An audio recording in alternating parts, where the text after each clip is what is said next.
Hello, welcome back, my favorite movement enthusiast, to today's mobility session. Today is a very special day because I will be sharing my own mobility routine.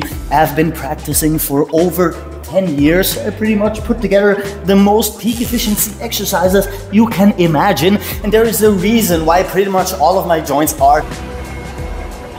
And that's because all of the mobility routines that I practice myself require an immense amount of strength, flexibility, coordination, and muscle endurance. And when put together perfectly, they balance out a complete mobility workout that will have you not only sweating, but benefiting for years to come. So before you get into this, just be warned that all of these exercises will be pretty advanced, will have a higher injury risk than usual, and will require a lot from you. And only if you accept all of that, then you are allowed to join me for today's session.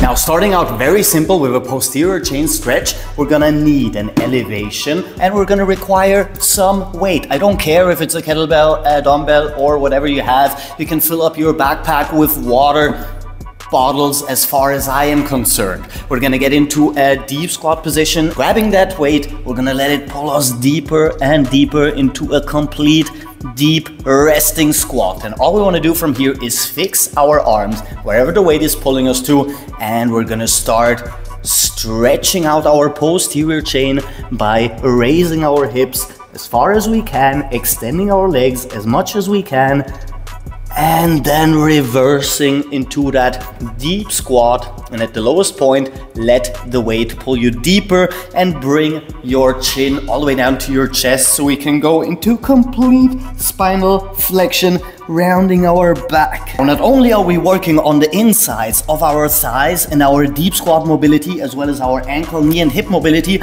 we are stretching every single muscle in our posterior chain, moving all the way up from our Achilles tendon through our biceps, our calves, our glutes, our spinal erectors, into our shoulders being pulled apart and down, and in a very controlled fashion move back into that deep squat and into a complete spinal flexion. And since we want to add that endurance aspect, as said before, and the strength aspect as well, we're using a heavy weight. Now, our next exercise will be more glute and hip dominant, and we're gonna once again require some kind of elevation with our knees on the ground. That elevation should be exactly on hip height, because we're gonna start in this position, and at this point our knee should be at the very least hip height or a little bit higher. We're gonna bring both our hands right behind our head, and all we want to do from here is go into complete internal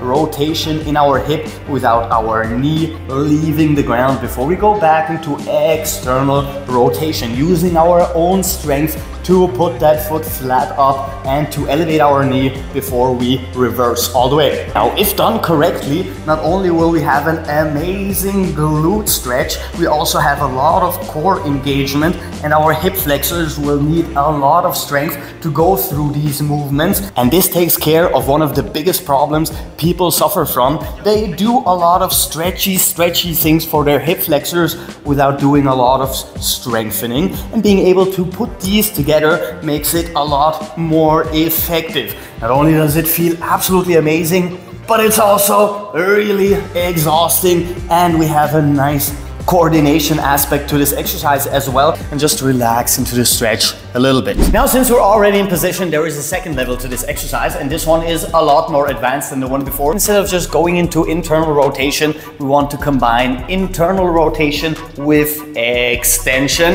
And now comes the really hard part. We want to actively, in a very controlled fashion, reverse the same movement without getting hurt. Internal rotation, extension, flexing our quads, lengthening our tibialis all the way, and going into complete ankle extension, and then very controlled. Push your hip forward, lengthen your hip flexors and your quads, and then external hip rotation all the way down, knee all the way down before you repeat and reverse. Now, different than last time, instead of starting in ankle extension, we're starting in ankle flexion with our toes on the ground. And now controlled, raise that knee, internal rotation, push back, flex all the way, and then carefully all the way down, and that knee needs to touch the ground, so we elevate our heel high enough to be at hip height or above. Push away, extend, and reverse. Push away, extend,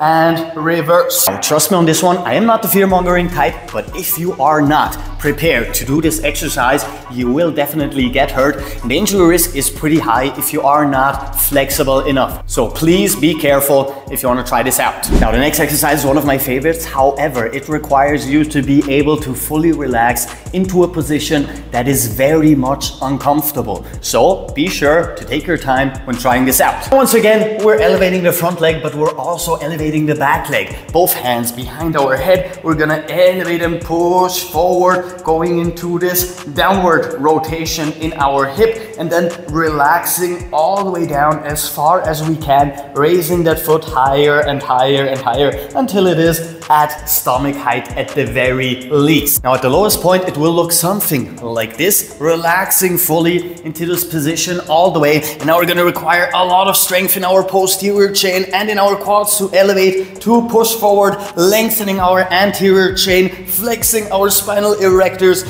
and then once again, down, relax all the way into that position. And once you're down here, now we're gonna even go into spinal flexion, rounding our back, taking a nice little stretch in our upper back as an additional bonus before we once again elevate, push forward, and reverse, round in, and relax into that position. And additionally to all the flexibility, coordination, and blah, blah, blah, we have a lot of strength requirements and posterior chain activation in this exercise if we do everything correctly, which is a pretty nice thing to have when you are just stretching. I also do this exercise, which is pretty much in my top 5 mobility exercises, with our leg in complete contact with a wall behind us. This is called a couch stretch. I'm going to also use weight, and while there are a handful of things we have to keep in mind with this exercise. Extend your arm, and we're gonna move very dynamically, pushing forward into ankle flexion, lengthening our hip flexors and our quadriceps, as well as our entire anterior chain all the way up to our anterior delts before we release some of that tension, push our hip back, and that is gonna move the stretch from our hip flexors on the top to our lower quads and quad insertions. So elevate, push up, arch your back, ankle extension and ankle flexion in the front, as well as spinal extension and push back, release, and move that stretch lower to your quads. This full dynamic movement is absurdly amazing at opening up pretty much your entire body. We have a complete anterior chain stretch all the way down to our knee, as well as our tibialis and our backside of our foot musculature here at the front. And when we move back, we release the tension everywhere except for here and move it down lower so we can open up the hardest part to stretch in our legs, which is the lower quad insertions. Push forward, elevate, and reverse. And repeat. And last but definitely not least for this session, we're gonna work a little bit on our shoulders, rotator cuffs, and chest musculature with another one of my top 5, which will be skin the cat. We're gonna start in a dead hang or classic passive hanging position. Pull in those legs, go into a tucked lever, roll over into a complete rotation, and then we're gonna relax as much into this position as we can, lengthening our shoulders, lengthening our chest and our biceps, and opening up our entire anterior chain in a way that is absurdly effective, because we're pretty much dangling our entire body weight onto our chest and shoulder musculature, and we're also decompressing our rotator cuff the slightest bit. We want to hold that stretch at the very least for 30 seconds so we can really get all of the benefits out of it. And now comes the interesting part. Once we've held that stretch passively for 30 seconds, now we're going to work on our shoulder mobility through activating and rolling up and down. Stretch, release, strengthen, control, stretch, release, strengthen, control, and we're also working on our muscle endurance. Once again, this exercise a little bit more injury risky, so just be warned, all the exercises you saw today were performed by a professional. When it comes to the complete programming, we do a full minute of the exercise, we take 20 to 30 seconds breaks in between before we do a second set, if you have the time, a third set, and then we move on to the next exercise. Between sets, we take 20 to 30 second breaks. Between exercises, we take a full minute break before we move on to the next one.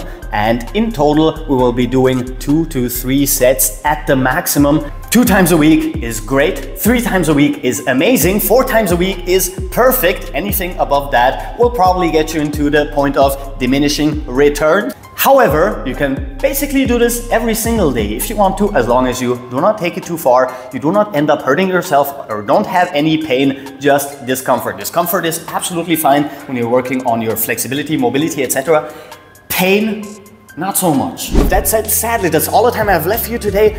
If you like the video and subscribe, because we literally have new ones every single day, which means that I will see you tomorrow. Captain Cairo, peace out.